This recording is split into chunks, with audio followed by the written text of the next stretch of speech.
Hey everybody, it's Al with cad-cam Wizard, and today I wanted to go through a little machining example, tooling block, just kind of go through some different toolpaths and features and things like that. So let's go ahead and get into it.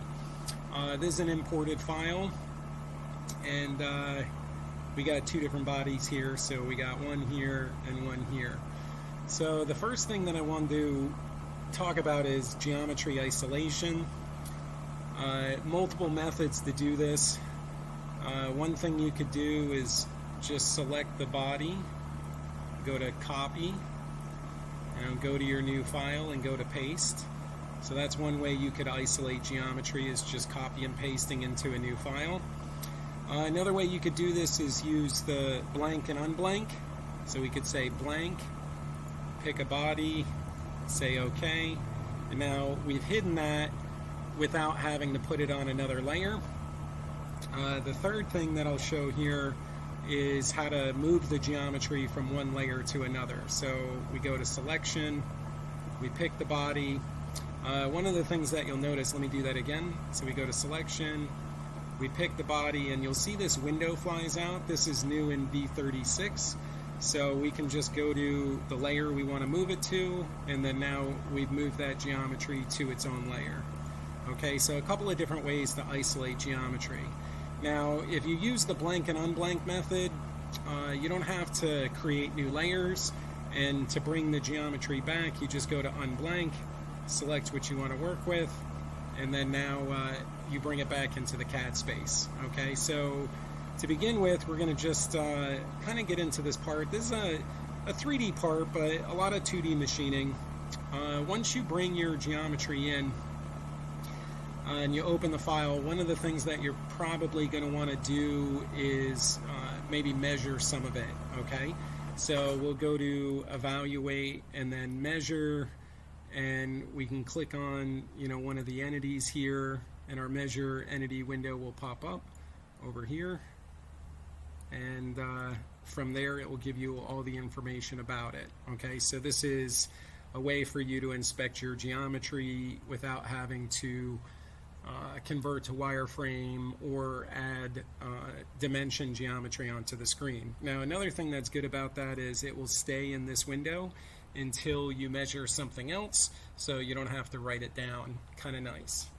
All right, so so we kind of got into a little bit about isolating the geometry and measuring. Let's talk about some machining. So we want to get into a job, so we're going to go to the cam tree, and we'll create a new job. Now, I find myself really, for a lot of similar work, I use templates. So once I've kind of programmed a job, I can load a job from a template. But to begin with, we're going to just do a new job here. We pick the job type, which is milling. I'm going to pick a generic 3-axis machine. This default parameter template, this is a way for you to customize what's inside the wizards and the standard wizard settings. So I'm just using the system default, but if you want to customize your wizards and then be able to save those settings, you can have a parameter template, which is kind of nice as well. Next step is going to be to run the stock wizard, pick up our workpiece. It's going to do a bounding box, so it will find the min-max of the part, which is nice. If we do add any additional Z, it's going to go down in Z from 0. Okay, so we're going to just leave this as is. We'll go to next.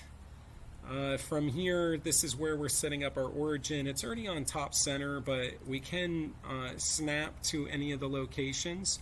So if you left click on the bounding box close to a snap point, you'll notice it snaps to the nearest snap point, which is really nice. So for this one here, I can just click on this vertical line, and then it will snap to the 0 on center. This other section down here, this is where you pick which work offset you're in, so 54, 55, 56, or however your post is set up. And then this information here, this is if you have machine simulation, you can move the part around on the virtual machine. The way that I have it setting right now, it will cut into the virtual machines table, so I'm going to just say the part's 3 inches above the tabletop. This clearance plane, when you're in the toolpath wizard, you'll notice a grayed out clearance plane. This is where you set that clearance plane.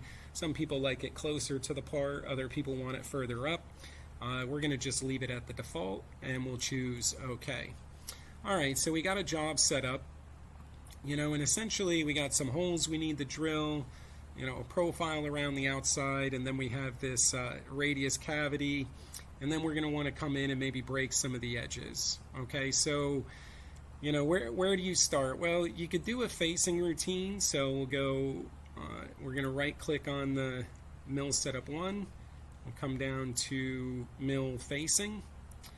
It will start the wizard. We can come in here and kind of enter some information about our tooling.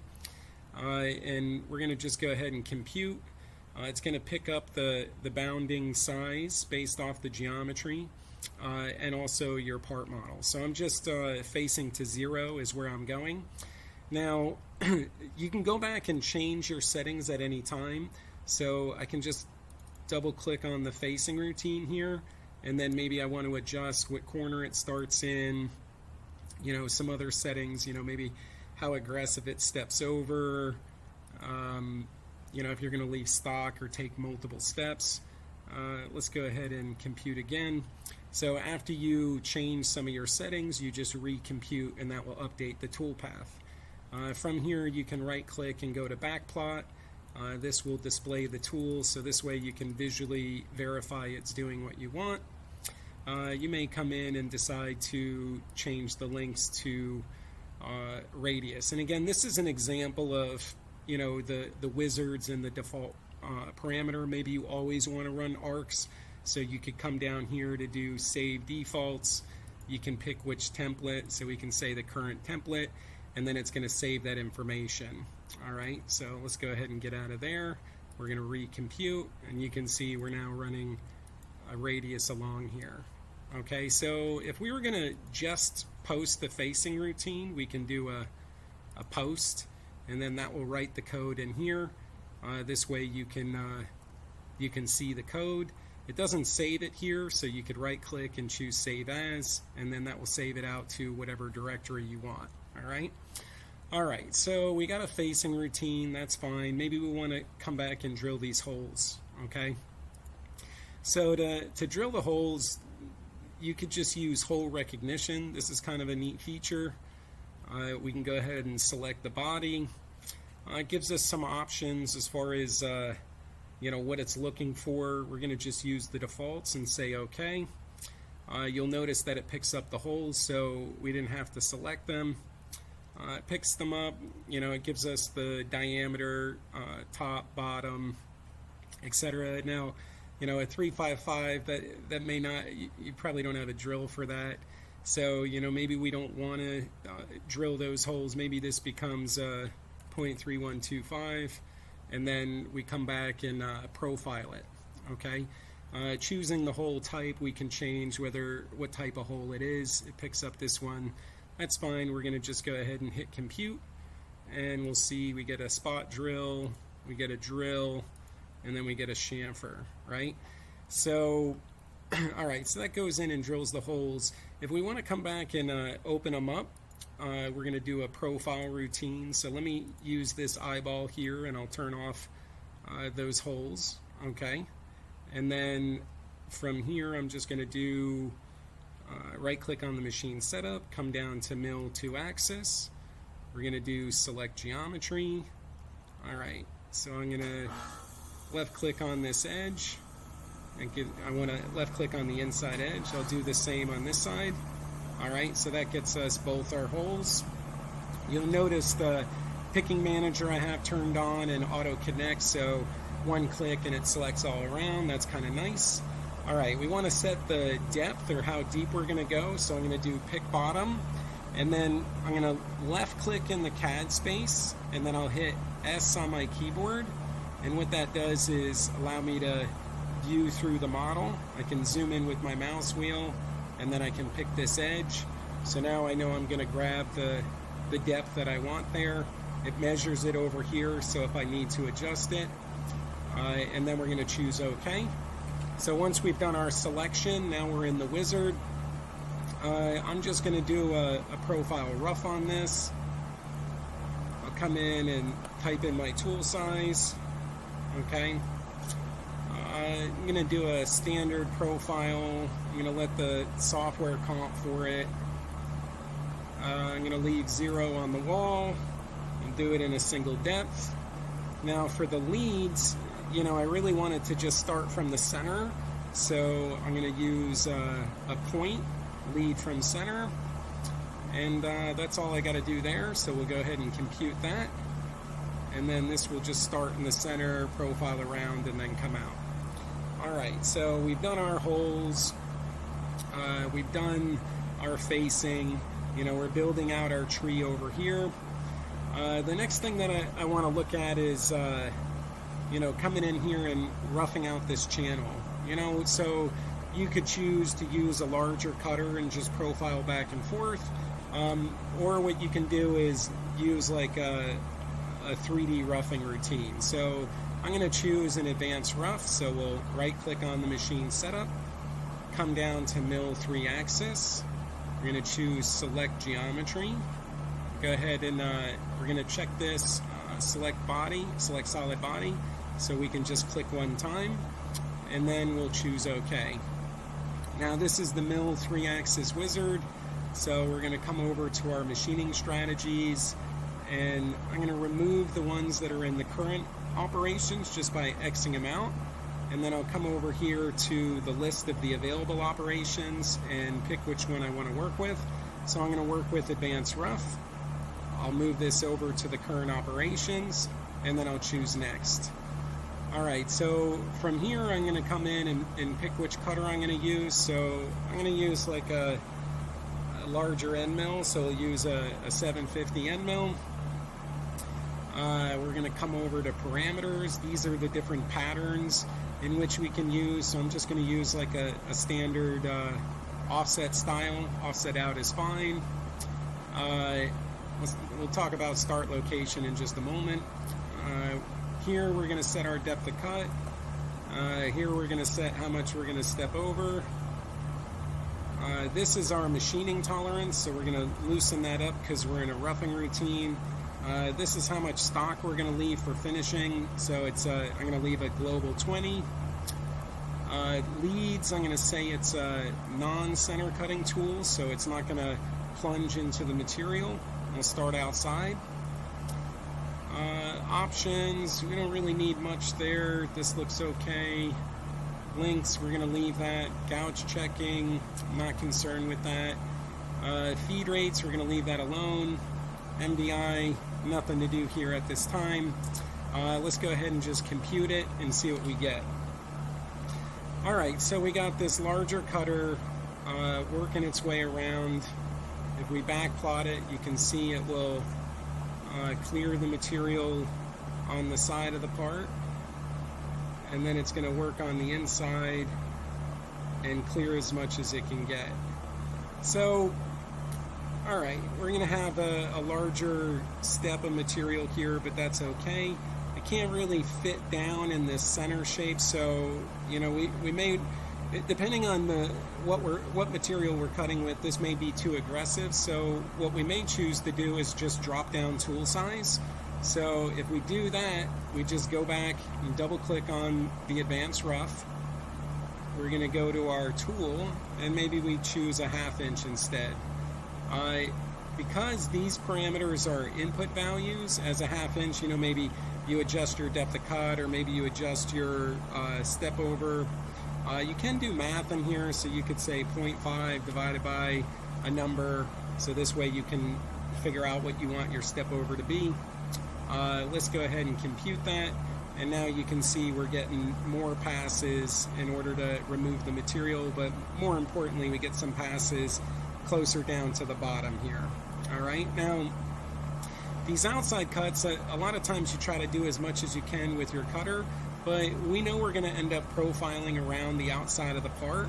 So if we want to contain the toolpath, we might use a boundary, right? So we may say boundary, right click, reselect, and we want to select the boundary around the part. So will the new auto picking option work for us? Let's find out. So let's turn off constant Z.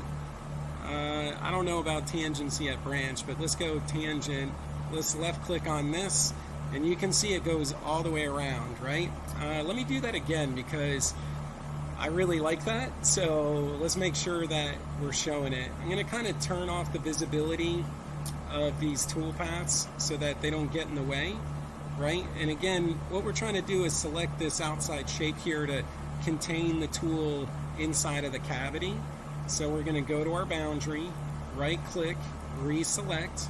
All right, when you're in a selection mode, you have this new picking manager.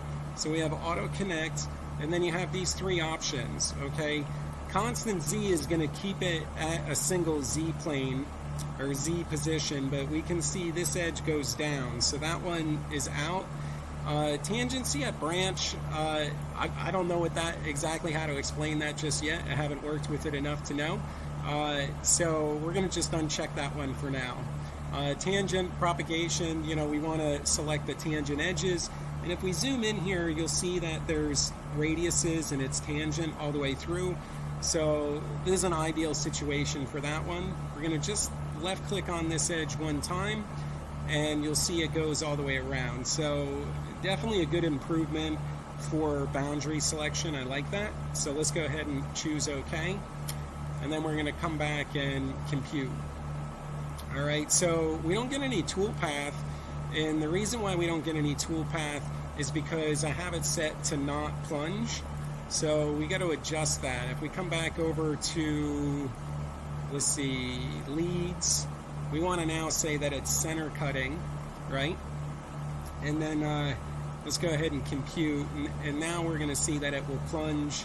It's going to stay inside of this boundary here. Now, you know, you have all these different options, and you can use them in different ways. So really, depending on your experience, the project, having more options is great, but if you're a new user, it's kind of confusing which one to use and when. So I highly recommend that you just get familiar with one, and then, you know, if that doesn't work in a scenario, then start exploring others. Okay? All right, so that looks pretty good here. If we wanted to drill a pilot hole, or, you know, this start position, I use this quite a bit. Let me go back over to here. This is really great in order to control where you want the cutter to start, especially when you're dealing with fixtures and left hand and right hand parts.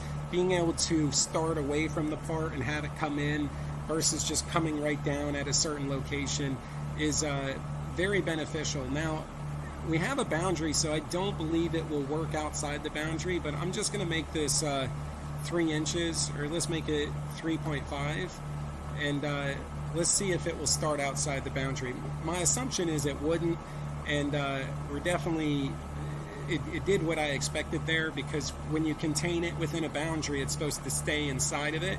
So if you tell it to go outside of the boundary, then it's not really going to work for you, you know? Now, there are other ways in which you can contain your toolpath or limit your toolpath, which we'll get into in other videos. Let me just go back and turn this off for now. Let's recompute.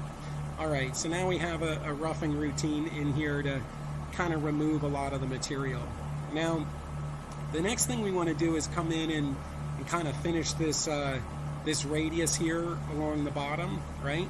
So you could build it within this feature so you don't have to select it again, but I'm going to opt to create a new feature. So I'm going to do mill 3-axis. Okay, I'm going to choose select geometry. This time I'm going to uncheck solid body, and I'm going to pick, let's see, this one, and this one. There's a small radius here. I haven't decided exactly the best approach for that yet, but let's just kind of add it into our selection. So when it comes to 3D machining, your selection is going to drive a lot of your machining. So we definitely are going to want to select what we want to cut. And if you're new, I recommend you just select everything, so that way you don't get caught having it do something you didn't expect. Okay, so we're going to select what we want to cut. From here, we're going to choose our strategies. So we're going to do, let's say, an advanced planer. All right, now we want to drop to like a ball mill. So I'm just going to add a corner radius here for a ball mill. We have some settings as far as what it's going to cut, how much it's going to step over, how accurate we're going to cut, if we're going to leave any stock to finish. I'm just going to go ahead and compute it, and we'll get some toolpath on the screen, and you can see it's running down the length of the part. You know, you can also see that it stops right at that edge, and on the more steep areas, we're not getting the same step over, right? So let's go ahead and tighten up our step over a little bit. So we're gonna go like something like that. And you can see, you know, it's still on these vertical areas where it's more vertical. You don't get the same step over, and that has to do with the math of how it calculates. The other thing that we want to do is, you know, not really run so much on this edge here. It's okay in this example, but a lot of times you want the tool to start off the part and finish off the part. There's a few ways you could do that. You could do that with your geometry. You know, so how might you do that with your geometry? So let's go ahead and come into the layer section and create a new layer. All right. From here, we're going to go to 3D, and we're going to do copy surface or copy face. Here it is. And we're going to select this surface here, and we're going to say OK. And essentially, without unstitching the model, we were able to isolate and create a copy of that surface. From there, we can use something like extend. So we could pick this and extend this out. On this side, you know, we can do the same on the other side, right? And then now we can swap out our geometry. So we're going to remove, reselect, pick this. We'll go ahead and compute, you know, and now we can see how it will extend past the edge of the model just by using geometry to drive it.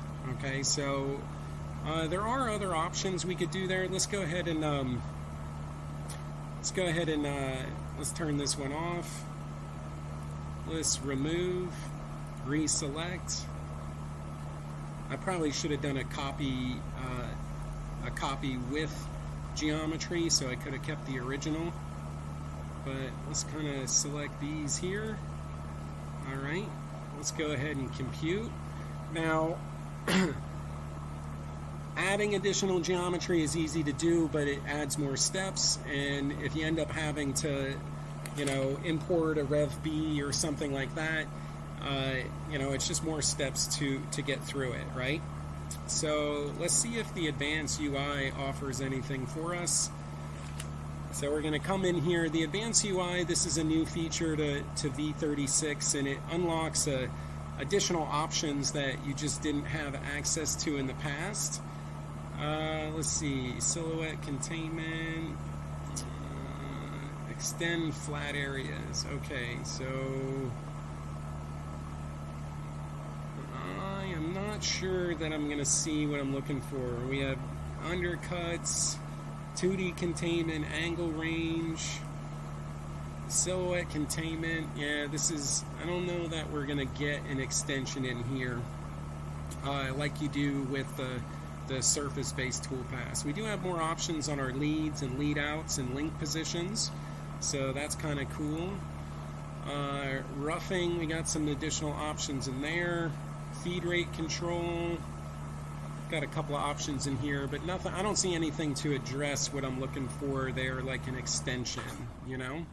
So we're going to go ahead and leave that where it is.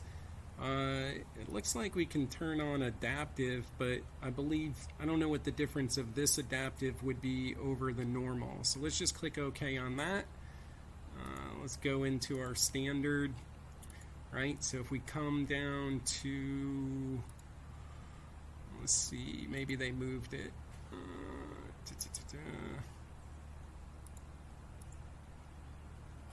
Here's your angle ranges. Exclude flat areas. That's kind of cool. You're gonna have to check that one out. Yeah, it looks like they did move it over there, so that's fine. All right, so as of now, you know, with the advanced planer, I don't see an extension option on there other than editing your geometry. And if I'm wrong or somebody knows a different way, definitely comment in the wherever this video might be. But that's kind of a quick walkthrough of some of the different features. Now, I do want to do a profile around the outside, so let's add a 2-axis routine. Let's do select geometry. This time I'm going to do constant Z. I'm going to click on this edge here. Should go all the way around. Looks good. I'm going to set my bottom. It's going to be down there. Profile start. Let's move it over here. All right. Let's do this. I'm just going to do a rough. I'm going to go, let's see what's in the tool crib. Just got that 1/2 inch in there. That's fine. Let's go ahead and compute. So we got a profile here. It's going to come down, run around, and come back out. Of course, you could add your different lead styles. So let's do, let's just do a blended. Make it a little bit bigger, make this a little bit smaller. Should give us like a teardrop. There you go. All right, so we got some toolpaths set up here.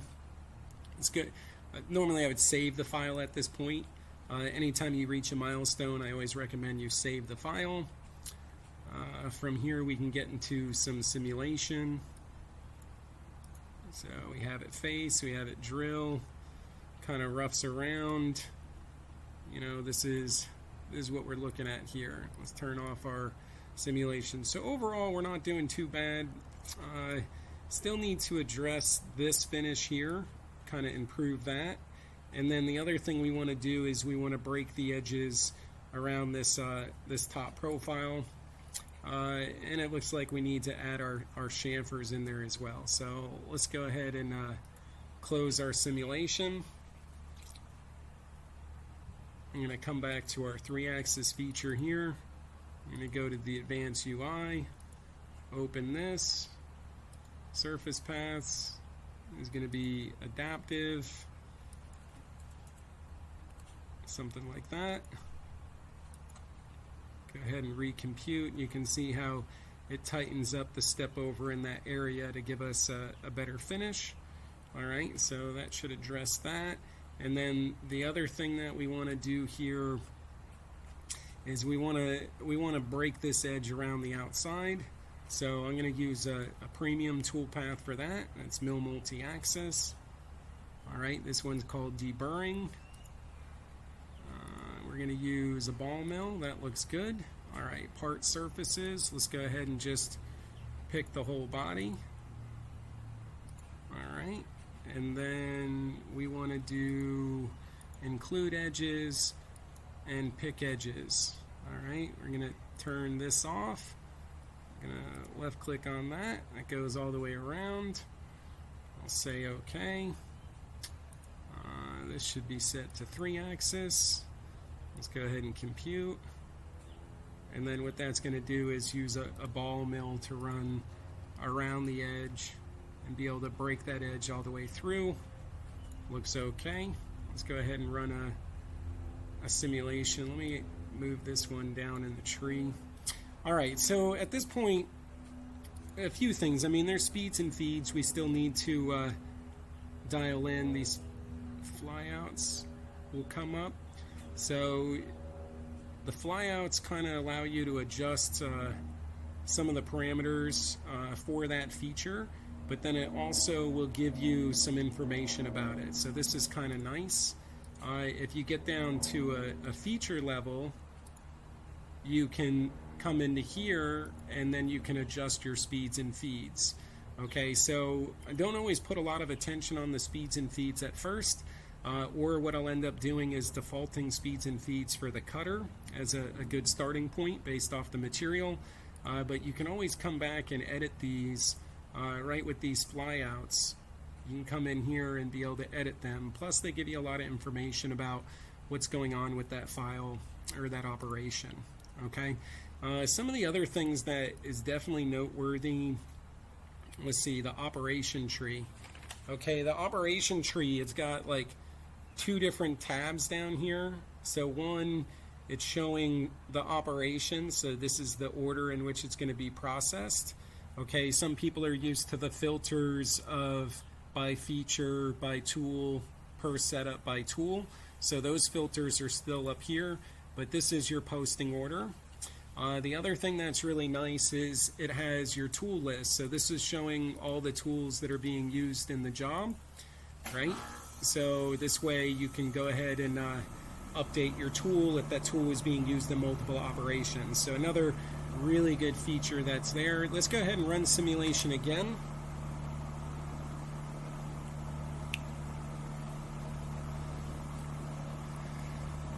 Alright, we got our facing, we got our drilling, we got our 3D machining. It looks like our profile routine isn't running because of this this mismatch over here. Kind of close that out. So you do, like, your general workflow is you kind of set up the cam tree and then you kind of go through the different operations. Let me just make sure this stock is set to 0. Alright, there you go. So now that should come in and clean it up. Run this simulation one more time. Alright.